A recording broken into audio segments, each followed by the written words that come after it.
Sveiki, mīļie! Šoreiz es gribu nedaudz parunāt par šajos laikos ļoti svarīgu un aktuālu tēmu par negatīviem komentāriem, it īpaši sociālajos tīklos, kur to ir tiešām ļoti daudz un ļoti bieži sastopamu.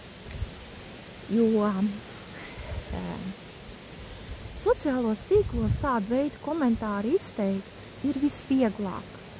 Tas notiek bezpersoniski. Mēs otru cilvēku nepazīstam.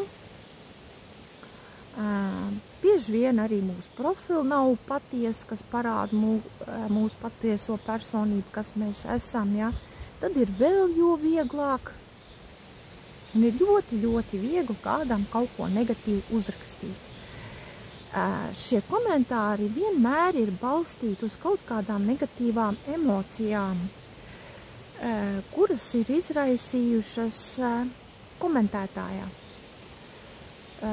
Tas ir dusmas, aizkaitinājums, reizēm varbūt pat agresija,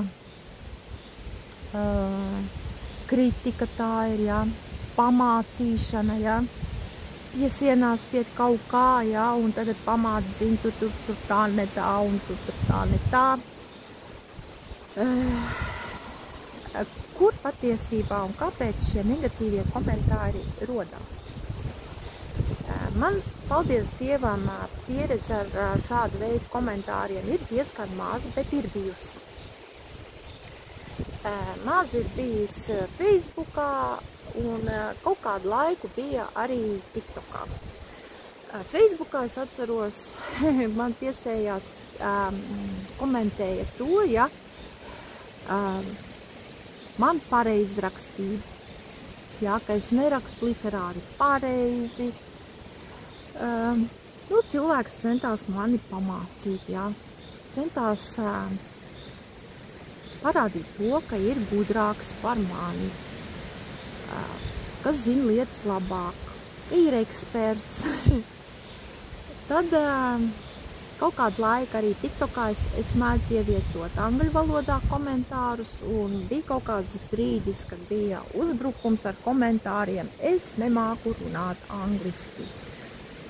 Mana izruna, mans akcents ir pilnīgi un galīgi garām. Man ir jāmācās, kurš man centās pamācīt, kurš man kritizēt. Bija pat nelāgi vārdi tiek izmantot. Ja? Visādi veidi negatīvu komentāru kritika. Patiesībā visos šajos gadījumos, šajos piemēros, ko es jums stāstīju, patiesībā iemesls nebija ne mana pareizrakstība, ne manas angļu valodas prasmes vai neprasmes. Vienkārši cilvēks atrada kaut ko, par ko viņš var izteikt kaut ko negatīvu. Bet patiesībā viņā šīs negatīvās emocijas izraisīja kaut kas cits, ko viņš izlasīja tajā publikācijā, ko viņš dzirdēja tajā video, ko es pateicu. Un tas viņu aizskāra. Iedzēla kā ar dzeloni kādā sāpīgā vietā. Bieži vien šīs emocijas rodas neapzināti. Cilvēks pats nesaprot un neapzinās, ja, kas tieši viņu sāpināja.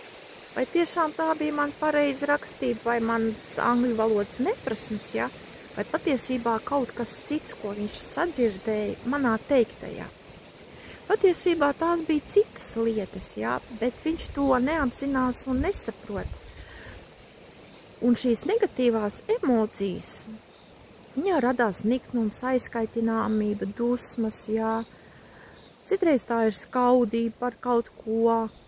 Jebkāda veida negatīva emocija rada šos reakciju, jā, un cilvēks grib izteikties. Viņš tādā veidā, tā kā izsaka savu sāpi. Viņam kaut kas sāp. Un patiesībā problēma nav nevis, teiksim, manī, kur es esmu kaut ko rakstījusi, kaut ko teikusi, bet tā problēma ir cilvēkā pašā. Tā informācija, tas teiktais, ja, ko publicētājs ir pateicis, tas aizskāris ir viņu komentētāju. Problēma ir viņā. Ja viņu kaut kas aizskar, ja viņā kaut kas izraisa negatīvas emocijas, kas viņu pamudina uz negatīvu komentāru, tad viņā ir kāda problēma, kas viņam sāp, kas viņam durās, ja, un kas viņam rada šo reakciju izteikties. Un patiesībā mēs, kuru publikācijas, kuru video aizskar un rada šajos komentētājos, ja šāda veida reakcijas, mēs viņam esam tikai un vienīgi kā spogulis. Viņš mūsos, mūsu teiktajā ierauga patiesībā pats sevi, savu problēmu, savu sāpi.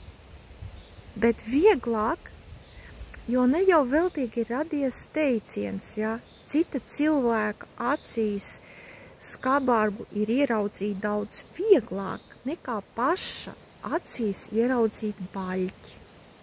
Neveltīgi radies ir tāds teiciens, un šī tēma ir attiecināma tieši uz šito teicienu, jo mēs daudz vieglāk redzam problēmas, sāpes, ja, kaut ko negatīvu citos cilvēkos nekā paši sevī. Citos cilvēkos ir vieglāk redzēt, un citam to pateikt ir vieglāk nekā to ieraudzīt sevī un ar to kaut ko darīt. Tātad patiesībā, ja, šie negatīvie komentāri nav vērsti uz jums, mīļie. Tie ir vērsti uz pašiem komentētājiem. Jūs vienkārši bijāt kā spogulis, kurā viņi ieraudzīja paši sevi. Savu sāpi, savu problēmu, kaut ko, ar ko viņi nav apmierināti sevī, savā dzīvē. Jo cilvēks, kuram viss ir ar viņu kārtībā, viņu neaizskars kaut kas pateikts no cita cilvēka.